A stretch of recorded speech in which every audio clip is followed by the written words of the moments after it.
En la penumbra de una callejuela de Toledo, Diego apretaba una carta contra su pecho, como si las palabras en ella pudieran protegerlo del frío, que no venía del aire, sino de su propia sangre.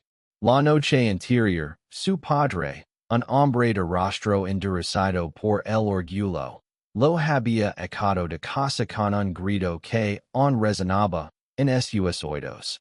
No eres mi hijo. Diego, de 25 años, solo había confesado que amaba a otro hombre, y el mundo que conocía ese derrumbo. El joven caminaba sin rumbo por las calles empedradas, su figura delgada envuelta en un abrigo redo. Toledo, con sus murallas medievales y su air de historia antigua, parecía un escenario demasiado grande para su dolor. Había crecido en esa ciudad, en una familia conservadora donde las tradiciones pesaban más que los sentimientos. Su madre, Isabel, siempre calaba ante las decisiones de su esposo Miguel. Sus hermanos, Javier y Lucia, lo miraban con una mezcla de lástima y desprecio. Solo una persona lo había sostenido en ese torbellino de rechazo. Su abuela Carmen, una mujer de 80 años con ojos que guardaban historias y un corazón que nunca juzgó. Carmen vivía en una casa modesta a las afueras de Toledo, un lugar lleno de recuerdos y olor a lavanda. Diego se dirigía hacia allí ahora, con la carta que ella le había dado días antes, cuando respiraba. Guárdala, pequeño, le había dicho con una sonrisa frágil. Y es mi regalo para ti. La carta estaba escrita con su letra temblorosa. Y aunque Diego no la había abierto, sentía que era lo único que lo ataba a un amor incondicional. Al llegar, la casa estaba silenciosa. Carmen había fallecido hacía 3 días, y el vacío que dejó era insoportable. Diego se sentó en el viejo sofá de la sala, donde tantas veces habían hablado de sus sueños. Recuerdo como Carmen lo abrazaba cuando era niño, contando historias de un Toledo mágico, de caballeros y doncellas que desafiaban al destino. Tú eres mi caballero, Diego, decía siempre. Pero ahora, sin ella, se siente más como un exiliado que como un héroe. La carta pasaba en sus manos. La abrió con cuidado, temiendo romper algo más que el papel. Las palabras de Carmen eran un refugio. Querido Diego, si estás leyendo esto, y es porque yo no estoy contigo en cuerpo, pero siempre lo estar en espíritu. Nunca dejes que nadie apague tu luz. Eres perfecto tal como eres. En el banco, en la calle fuerte bajo mi nombre, encontrarás algo que te dará libertad. Úsalo con sabiduría, mi amor. Diego sintió un nudo en la garganta. ¿Libertad? ¿Qué podía significar? Carmen siempre había sido una mujer sencilla, con una pensión modesta y una vida sin lujos. Pero sus palabras tenían una certeza que lo impulsó a actuar. Al día siguiente, fue al banco, un edificio antiguo en el centro de Toledo. La empleada, una mujer de mediana edad, lo miró con curiosidad cuando mencionó el nombre de Carmen. Tras unos minutos, lo entregó un sobre selado y una leve pequeña. El sobre contenía documentos legales. Diego leyó con incredulidad. Carmen había dejado una herencia, una suma de dinero que nadie en la familia conocía. No era una fortuna descomunal, pero sí suficiente para cambiar su vida. Había acciones de una pequeña empresa vinícola que Carmen había comprado décadas atrás, cuando nadie creía en ella. Ahora, valían una cantidad significativa. Diego no podía creerlo. Su abuela, la mujer que todos consideraban insignificante, había guardado un secreto que ahora era su salvación. Pero la herencia venía con una condición escrita en el testamento. El dinero debe usarse para construir un futuro donde Diego pueda ser quien es, sin miedo. Esas palabras resonaron en él como un mandato. No se trataba solo de riqueza, sino de justicia. Su familia lo había humillado, lo había desterrado por ser gay. Ahora, con el regalo de Carmen, Diego sintió una chispa de algo nuevo, no solo esperanza, sino poder. Esa noche, en la soledad de la casa de Carmen, Diego conoció a Alvaro, un artista de 28 años que había llegado a Toledo para pintar los paisajes de la ciudad. Alvaro, con su cabello negro y ojos que parecían ver más allá de las apariencias, entró en su vida como un rayo de luz. Se conocieron en una taberna, cuando Diego, buscando a Hagar sus penas, derramó accidentalmente su bebida sobre la mesa de Alvaro. En lugar de enojarse, Alvaro rió y lo ofreció un trozo de su cuaderno de bocetos, un dibujo de las murallas de Toledo bajo la luna. ¿Sabes? Esta ciudad guarda secretos, dijo Alvaro, con una voz que mezclaba calidez y misterio. Diego, por primera vez en días, sonrió. Hablaron hasta la madrugada, compartiendo historias de sus vidas. Alvaro, también español, había crecido en Barcelona, donde su familia lo aceptó como gay. Pero él había elegido viajar para encontrar su lugar en el mundo. Toledo me llamo, dijo, mirando a Diego como si la ciudad lo hubiera guiado hasta él. La conexión entre ambos fue inmediata, pero Diego lavaba el peso de su pasado. Cada risa compartida, cada roce de manos, lo llenaba de una alegría que temía perder. Alvaro, sin embargo, parecía decidido a cuidarse. No tienes que enfrentarlo solo, le dijo una noche, mientras caminaban por el río Taja. Diego quiso creerlo, pero el eco de las palabras de su padre aún lo perseguía. La herencia de Carmen se convirtió en el primer paso hacia un plan. Diego decidió usar el dinero para abrir un pequeño café en Toledo, un lugar donde personas como él pudieran ser seguras. Alvaro, con su espíritu creativo, lo ayudó a diseñar el espacio. Lo llamaron el refugio, un nombre que resonaba con la promesa de Carmen. Pero el camino no sería fácil. La familia de Diego, al enterarse de la herencia, comenzó a murmurar. Javier, su hermano mayor, lo llamó traitor. Ese dinero debería ser de todos. Gruno, sin mencionar que nunca había visitado a Carmen en sus últimos años. Diego sabía que no solo estaba luchando por su futuro, sino por redimir el amor que Carmen le había dado. Cada paso que daba con Alvaro, cada pared que pintaban en el refugio, era una declaración de que no se rendiría. Pero en el fondo, una pregunta lo atormentaba. ¿Sería suficiente el amor para sanar las heridas que su familia le había dejado? Las semanas siguientes fueron un torbellino de emociones para Diego. La idea de el refugio tomaba forma, pero cada avance venía con un nuevo obstáculo. El local que eligió, una pequeña tienda abandonada cerca de la Catedral de Toledo, necesitaba reformas. Diego y Alvaro pasaban días enteros leyendo madera, pintando paredes y cenando con un espacio que fuera más que un café. Un hogar para quienes, como Diego, habían sido rechazados.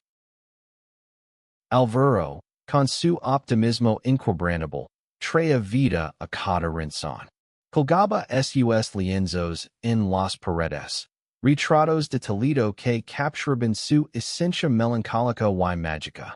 Este lugar será especial. Decía, mientras pintaba un mural de un amanecer sobre el Alcázar. Diego lo observaba, maravillado por cómo alguien podía transformar el caos en belleza.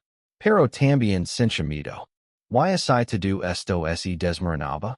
¿Y así su familia lograba arrebatar lo único que le quedaba? El rumor de la herencia de Carmen se había extendido por Toledo como el fuego. Una tarde, mientras Diego organizaba facturas en el local, su hermano Javier rompió con el rostro enrojecido. Esto es una vergüenza. Gritó, señalando el espacio a medio construir. ¿Usas el dinero de la abuela para esto? Un entro para desviados. Las palabras cortaron como cuchillos, pero Diego mantuvo la calma. Este lugar es para personas que merecen respeto, respondió, con una firmeza que sorprendió incluso a sí mismo. Javier no estaba solo. Lucia, su hermana menor, lo acompañaba, aunque su mirada era menos agresiva. Diego, no es personal. Dijo, casi en un susurro. Pero papa está furioso. Dice que Carmen te manipuló para cuidar contigo. Diego sintió una punzada de aire. ¿Manipulation? Carmen había sido la única que lo vio como persona, no como una decepción. Esa noche, Diego le contó todo a Alvaro mientras compartían una botella de vino en el suelo del local. No entiendo por qué me odian tanto, confesó, con lágrimas en los ojos. Alvaro lo abrazó, su calor disipando el frío de la noche. No te odian, Diego. Temen lo que no entienden. Pero tú estás construyendo algo más grande que su odio. Las palabras de Alvaro le dieron fuerzas, pero la presión crecía. Los vecinos, influidos por los rumores de la familia de Diego, comenzaron a murmurar. Algunos apoyaban la idea de el refugio, pero otros lo ven como una afrenta a las tradiciones de Toledo. Una mañana, Diego encontró un mensaje pintado en la puerta del local. Pecadores fuera. El dolor lo atravesó, pero Alvaro, con un trapo y un tubo de pintura, borró las palabras sin decir nada. Luego, tomó la mano de Diego y dijo, no dejaré que te rindas. Mientras tanto, Diego investigó más sobre la herencia de Carmen. Descubrió que las acciones de la vinícola no solo eran valiosas, sino que estaban vinculadas a una empresa que su padre, Miguel, había intentado comprar años atrás sin éxito. La ironía era amarga. Carmen, la mujer que Miguel siempre subestimó, había sido más astuta que él. Diego comenzó a sospechar que la furia de su familia no era solo por su orientación sexual, sino por el dinero que ahora estaba en sus manos. Una tarde, mientras trabajaba en el local, Diego recibió una llamada de un abogado. La familia había presentado una demanda para impugnar el testamento de Carmen, alegando que Diego la había engañado para obtener la herencia. La noticia lo devastó. ¿Cómo podían manchar el nombre de Carmen, la única que lo había amado sin condiciones?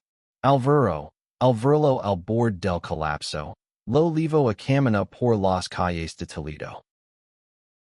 Bajo la luz de la luna, frente a la catedral, Alvaro tomó su rostro entre las manos. Diego no está solo. Tienes a Carmen en tu corazón, y me tienes a mí.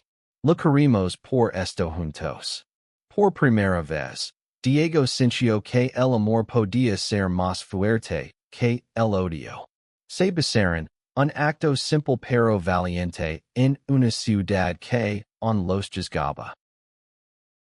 El trabajo en el refugio continuó, y poco a poco, comenzaron a llegar aliados inesperados. Una vecina mayor, Dona Rosa, trajo pasteles para los trabajadores. Un grupo de estudiantes universitarios ofreció ayuda con la decoración. Incluso un sacerdote local, el padre Antonio, visitó el local y, para sorpresa de Diego, le dio su bendición. Dios ame a todos sus hijos, dijo, con una sonrisa que desarmó los prejuicios de Diego. Pero la amenaza de la demanda pasaba. Diego sabía que necesitaba un plan, no solo para salvar el refugio, sino para honrar la memoria de Carmen. Decidió contratar a un abogado, Elena, una mujer de 40 años conocida en Toledo por su tenacidad. Elena revisó los documentos y le aseguró que el testamento de Carmen era sólido. Tu abuela sabía lo que hacía, dijo. Ella quería protegerla.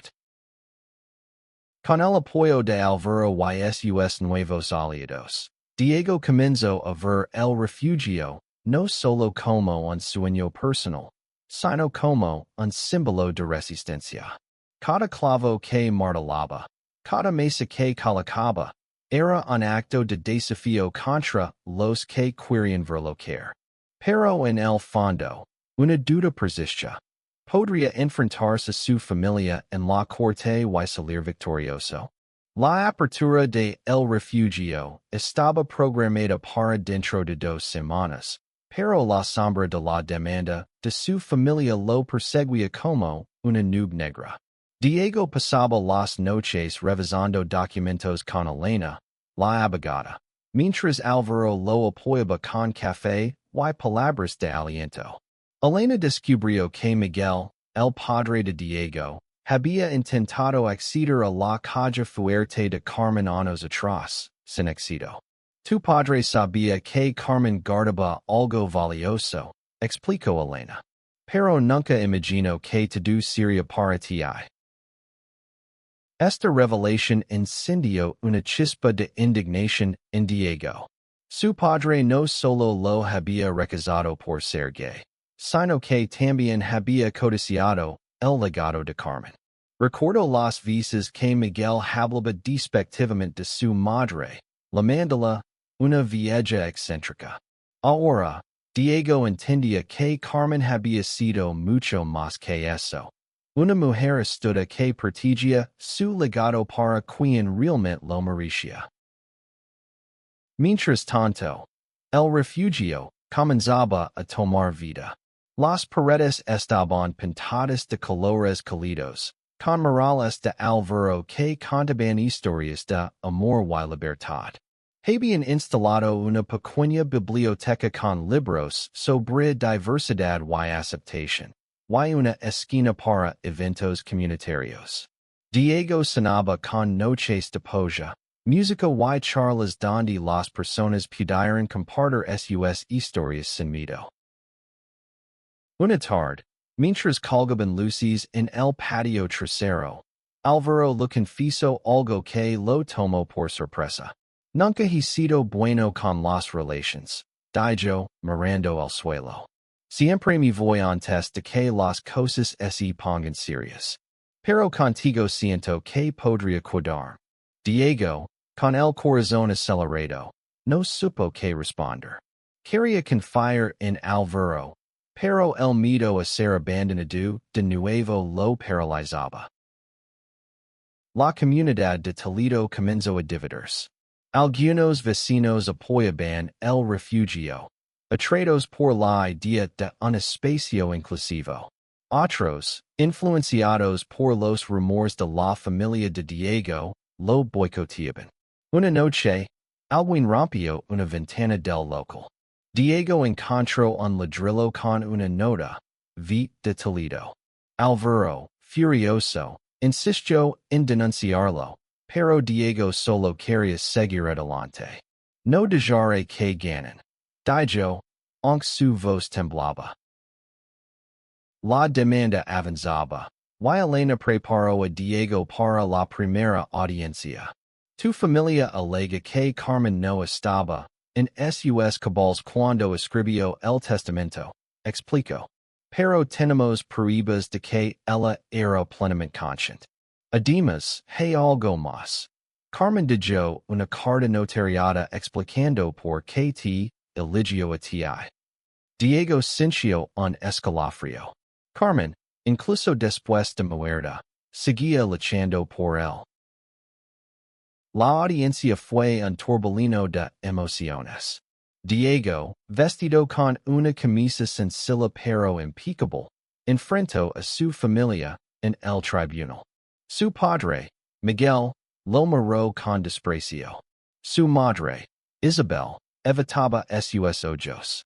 Javier estaba a su lado, con una postura desafiante, mientras Lucia parecía incómoda, atrapada entre la lealtad a su familia y algo que Diego no podía descifrar. Elena presentó la carta notariada de Carmen, donde explicaba que Diego era el único que la había cuidado en sus últimos años. Mi nieto Diego es mi orgullo, leo el notario. El Maurice esta herencia porque nunca dejó de ser quien es, a pesar del dolor que le causaron. Las palabras resonaron en la sala, y Diego sintió lágrimas en los ojos. Por un momento, vio un destello de duda en el rostro de Lucia. El juez aplazó la decisión, pero la tensión en la familia creció. Una noche, Lucia visitó a Diego en el refugio. No estoy de acuerdo con lo que están haciendo, confesó, con voz temblorosa. Pero no sé cómo enfrentarme, papá. Diego, sorprendido, sintió un atisbo de esperanza. Tal vez no toda su familia estaba perdida. Álvaro, mientras tanto, se convirtió en su ancla. Organizaron una noche de prueba en el refugio, invitando a un pequeño grupo de amigos y vecinos. La velada fue un éxito. Risas, música y conversations llenaron el espacio. Por primera vez, Diego sintió que pertenecía a algo. Pero al final de la noche, recibió una llamada de Elena. Tu padre ha presentado nuevas pruebas, dijo. Quieren demostrar que manipulaste a Carmen. Esto se va a poner más difícil. Diego colgó, con el corazón en un puño. Miró a Álvaro, que estaba limpiando mesas con una sonrisa despreocupada. ¿Todo bien? Preguntó Álvaro. Diego mintió con un asentimiento. No quería preocuparlo, pero en su interior, la tormenta crecía. La idea de perderlo todo, el café, la herencia, su dignidad, lo aterrorizaba. Pero también sabía que no podía rendirse. Por Carmen, por él mismo, y ahora, por Álvaro. La apertura oficial de El Refugio estaba a solo una semana, y Diego apenas dormía. Entre las reformas finales y la preparación para la audiencia final, su mente era un campo de batalla. Álvaro intentaba mantenerlo a flote con pequeños gestos. Un café por la mañana, una nota con un dibujo en su cuaderno, un abrazo cuando el mundo parecía demasiado pesado. Pero incluso Álvaro no podía disipar la nube de incertidumbre que envolvía a Diego. Elena, la abogada, había descubierto que las nuevas pruebas de Miguel eran testimonios de antiguos vecinos que afirmaban que Carmen estaba confundida en sus últimos años. Diego sabía que era mentira. Carmen, hasta el final, tenía una mente afilada y un corazón inmenso. Recordó cómo, incluso en su lecho de muerte, lo hablaba de sus sueños para él. Construí algo que te haga feliz, lo había dicho, apretando su mano con una fuerza sorprendente para su frágil cuerpo. La comunidad de Toledo comenzaba a polarizarse aún más.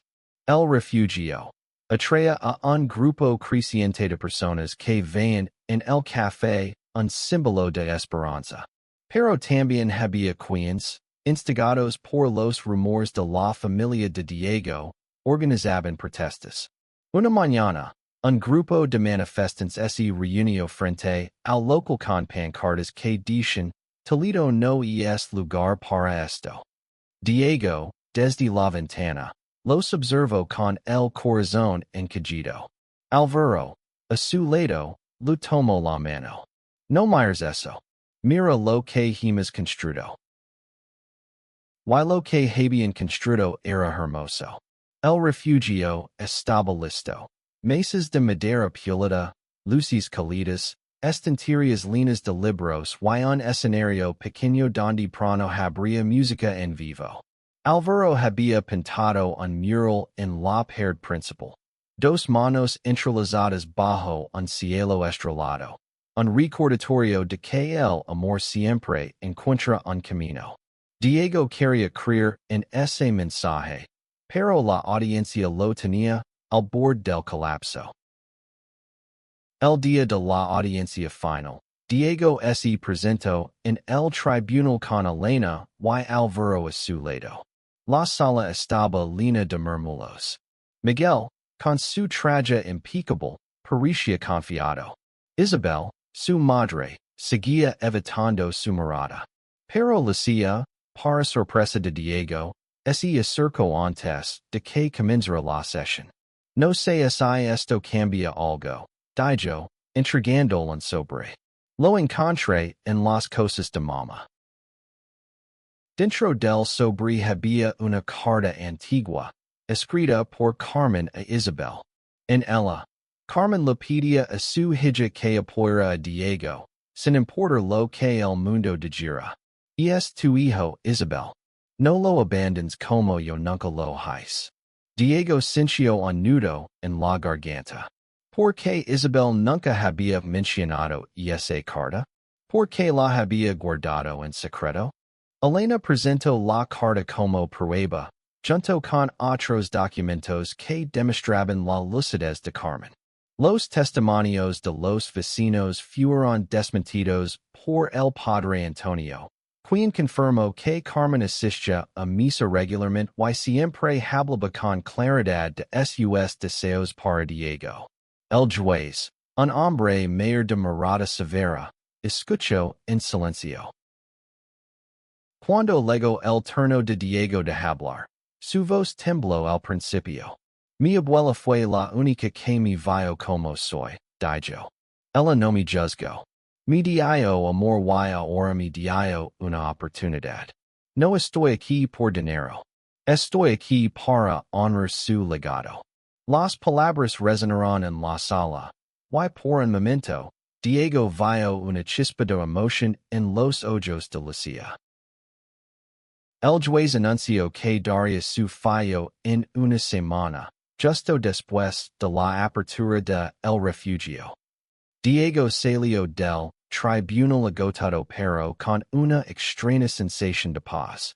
Álvaro lo esperaba fuera, y sin decir nada, lo abrazó bajo la lluvia que comenzaba a caer. Pase lo que pase, lo enfrentaremos juntos, susurró. La apertura de el refugio fue un éxito inesperado. A pesar de las protestas, decenas de personas acudieron. Jóvenes, familias, artistas, incluso algunos vecinos mayores que habían cambiado de opinión. Dona Rosa llevó un pastel de almendras, y el padre Antonio bendijo el local con una oración sencilla pero poderosa. Álvaro tocó la guitarra. Y Diego, por primera vez en mucho tiempo, sintió que pertenecía a un lugar. Pero la felicidad duró poco. Y esa noche, alguien incendió el cobertizo trasero del local. El fuego no se extendió, pero el mensaje era claro. No todos en Toledo aceptaban el refugio. Diego, al ver las cenizas, sintió que su mundo se derrumbaba otra vez. Álvaro, sin embargo, no se rindió. Reconstruimos, dijo, con una determinación que inspiró a Diego. Mientras limpiaban los escombros, Lucia aparicio de nuevo. No sé si puedo cambiar lo que piensa papa. Dijo, con lágrimas en los ojos. Pero quiero intentarlo. Por ti, y por mama. Diego, conmovido la abrazo. Por primera vez, sintió que tal vez no estaba tan solo como creía.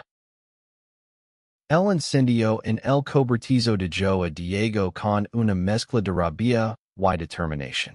No podía permitir que el odio destruyera lo que él y Alvaro habían construido. La comunidad se unió para ayudar. Dona Rosa organizó una colecta. Los estudiantes universitarios pintaron el cobertizo donado, y el padre Antonio habló en la misa del domingo sobre la importancia de la compasión. El refugio no solo era un café. Se había convertido en un símbolo de resistencia en Toledo. Diego y Alvaro trabajaban sin descanso para reparar los daños antes del fallo del juez. Cada noche, exhaustos, se sentaban en el patio trasero, mirando las estrellas. Una de esas noches, Alvaro confesó algo más profundo. Cuando era más joven, mi familia me aceptó, pero yo no me aceptaba a mí mismo, dijo. Por eso viajaba tanto. Pensé que si me movía, podía escapar de mí. Pero contigo, Diego, siento que finalmente estoy en casa. Esas palabras tocaron algo profundo en Diego. Por primera vez, se permitió imaginar un futuro con Alvaro, no solo como aliados, sino como algo más. Pero el miedo aún lo perseguía. La audiencia final estaba a solo 2 días, y el resultado decidiría no solo el destino de la herencia, sino el de el refugio. Elena, la abogada, estaba confiada. Había reunido más pruebas, cartas de Carmen a amigos, registros médicos que confirmaban su lucidez, incluso un video que Diego había grabado sin saberlo, donde Carmen hablaba de su amor por él. Este caso no es solo sobre dinero, dijo Elena. Es sobre justicia. Y Carmen lo sabía. La mañana del fallo, Diego se despertó con un nudo en el estómago. Alvaro lo acompañó al tribunal, tomándolo de la mano mientras caminaban por las calles de Toledo. La ciudad, con sus murales y su historia, parecía observarlos en silencio. En el tribunal, Miguel estaba más agresivo que nunca. Esto es una aberración, gritó, señalando a Diego. No merece nada. Isabel, por primera vez, levantó la voz. Basta, Miguel, dijo, con lágrimas en los ojos. Es nuestro hijo. El juez, tras revisar las pruebas, dio su veredicto. El testamento de Carmen era válido. La herencia pertenecía a Diego, y las acusaciones de manipulación fueron desestimadas. Además, el juez ordenó que la familia pagara las costas legales, una pequeña victoria que sintió como un golpe de justicia. Diego, al escuchar el fallo, sintió que el peso de los últimos meses se aligeraba.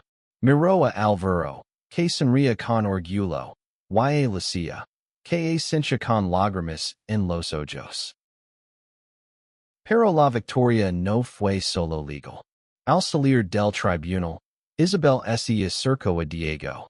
No sé si alguna vez podré entender del todo, dijo, con voz quebrada. Pero no quiero perderte. Fue un paso pequeño, pero para Diego, significó el mundo. Miguel, sin embargo, se marchó sin decir una palabra. Esa noche, el refugio organizó una celebración. El local estaba lleno de risas, música y esperanza. Alvaro tocó una canción que había compuesto para Diego, una balada sobre un caballero que encuentra su hogar en el corazón de otro. Diego, abrumado, lo beso frente a todos. Un acto de valencia que hizo que la multitud aplaudiera. Pero no todo estaba resuelto. Aunque la herencia estaba asegurada, Diego sabía que su familia seguía dividida.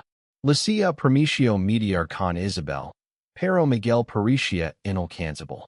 Además, los ataques contra el refugio no cesaban. Una noche, alguien dejó un mensaje anónimo. Esto no termina aquí. Diego, aunque asustado, decidió no ceder.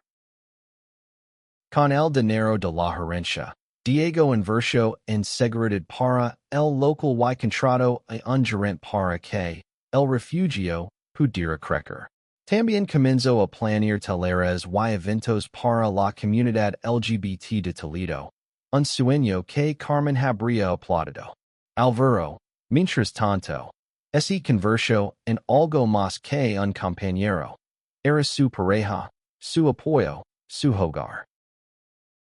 Una tarde, mientras revisaban las finanzas del café, Diego encontró una carta más de Carmen, escondida en un libro viejo. Era una nota corta. Diego, mi caballero, nunca dejes de luchar por tu felicidad. Te amo. Las lágrimas cayeron, pero esta vez eran de gratitud. Carmen, incluso después de muerta, seguía guiándolo. Con el fallo del juez a su favor, Diego sintió que podía respirar por primera vez en meses. El refugio no solo sobrevivió, sino que comenzó a prosperar. Las noches de pollo y música atraían a más personas cada semana, y el café se convirtió en un punto de encuentro para la comunidad LGBT de Toledo y más allá. Diego y Álvaro trabajaban codo a codo, convirtiendo el dolor del pasado en un faro de esperanza para otros. Pero el odio no desapareció por completo. Los mensajes anónimos seguían llegando, y aunque la policía investigaba, no había pistas claras. Diego, aunque fortalecido por el apoyo de Álvaro y sus nuevos amigos, no podía evitar sentir una punzada de miedo. Una noche, mientras celebraban el local, encontraron una pintada en la pared. No perteneces aquí. Álvaro, con su calma habitual, tomó un pincel y la cubrió con un dibujo de un corazón roto pero remendado.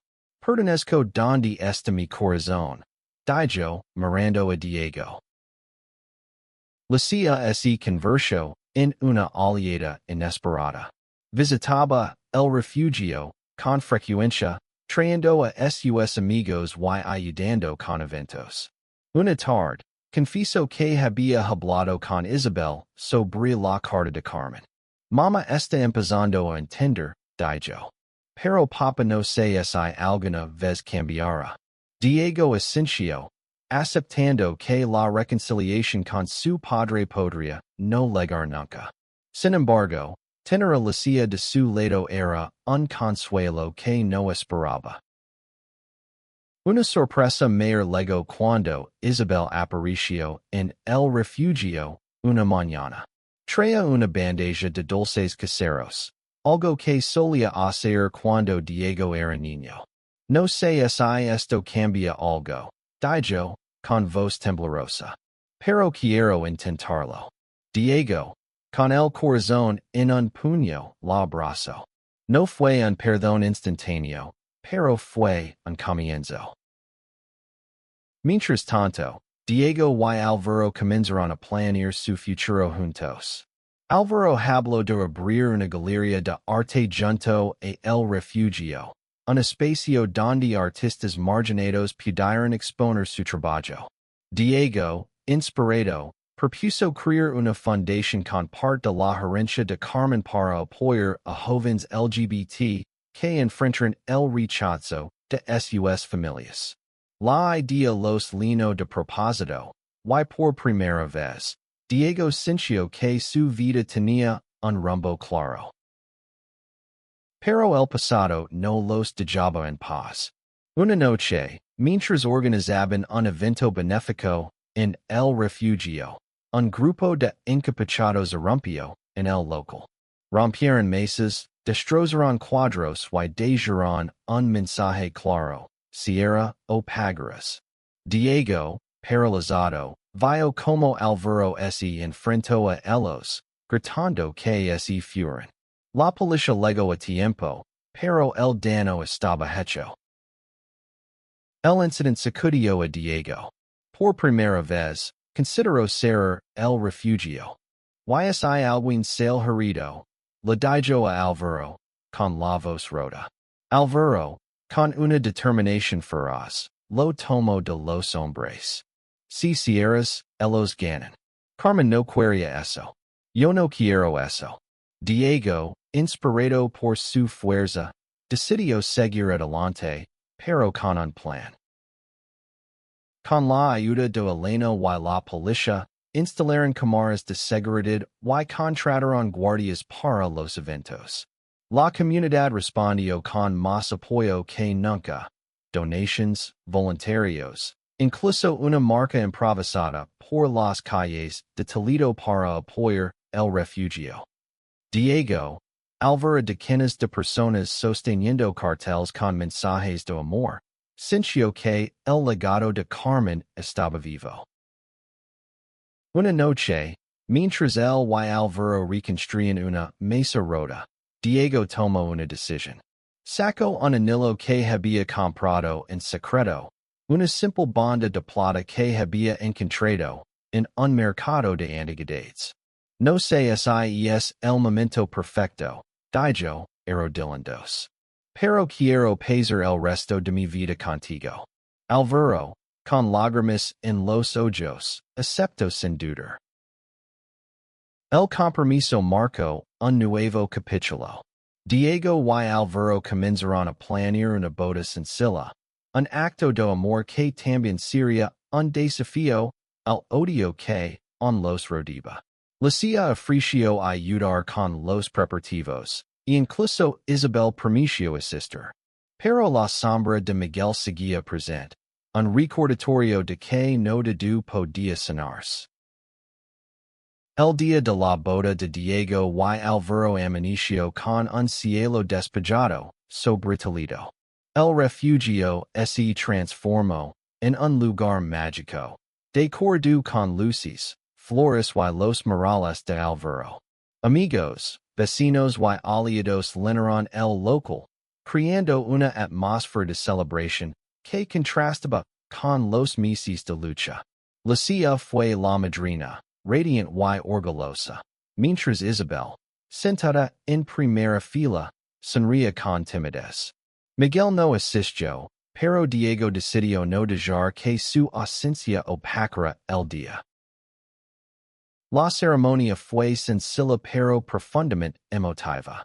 Diego y Alvaro intercambiaron votos que hablaban de resiliencia, amor y la promesa de construir un futuro juntos. Cuando se besaron, la multitud estalló en aplausos, y Diego sintió que, por fin, había encontrado su lugar en el mundo. La fundación que Diego había sanado tomó forma en los meses siguientes. Con parte de la gerencia de Carmen, creó el Fondo Carmen, una organización que ofrecía apoyo económico y emocional a jóvenes LGBT en situaciones de rechazo familiar. La primera beneficiaria fue una chica de 17 años, Marta, que había sido echada de casa por sus padres. Diego la acogió en el refugio, ofreciendo un trabajo y un lugar donde sanar. Por su sonrisa fue la mayor recompensa. El refugio creció hasta convertirse en un referente en Toledo. Artistas de toda España visitaban el café para compartir su trabajo, y las noches de polla se convirtieron en eventos imperdibles. Alvaro abrió su galería junto al local, exponiendo obras que celebraban la diversidad. Diego, mientras tanto, encontró paz en su rutina, servir café, escuchar historias, construir comunidad. Un día, casi un año después de la boda, Diego recibió una carta inesperada. Era de Miguel. Las palabras eran breves, casi frías, pero marcaban un cambio. No entiendo tu vida, pero no quiero perderte. Tal vez algún día podemos hablar. Diego no supo cómo responder, pero guardó la carta junto a las de Carmen. No era una reconciliación completa, pero era un paso. La venganza de Carmen no fue el dinero en sí, sino lo que permitió construir.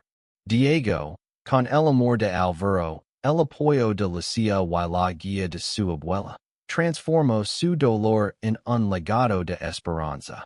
El refugio no solo era un lugar, era la prueba de que el amor, cuando es verdadero, puede sanar incluso las heridas más profundas. Una noche, mientras celebraban el local, Diego y Alvaro se detuvieron en el patio trasero, mirando las estrellas. Carmen estaría orgullosa, dijo Alvaro, apretando su mano. Diego asintió, sintiendo la presencia de su abuela en cada rincón de el refugio. Ella siempre lo supo, respondió. El amor siempre gana. Y así, en las calles empedradas de Toledo, bajo un cielo que parecía bendecirlos, Diego encontró su final feliz. No porque el mundo fuera perfecto, sino porque había aprendido a construir el suyo propio. Con amor, Valencia y el legado de una mujer que nunca dejó de creer en él.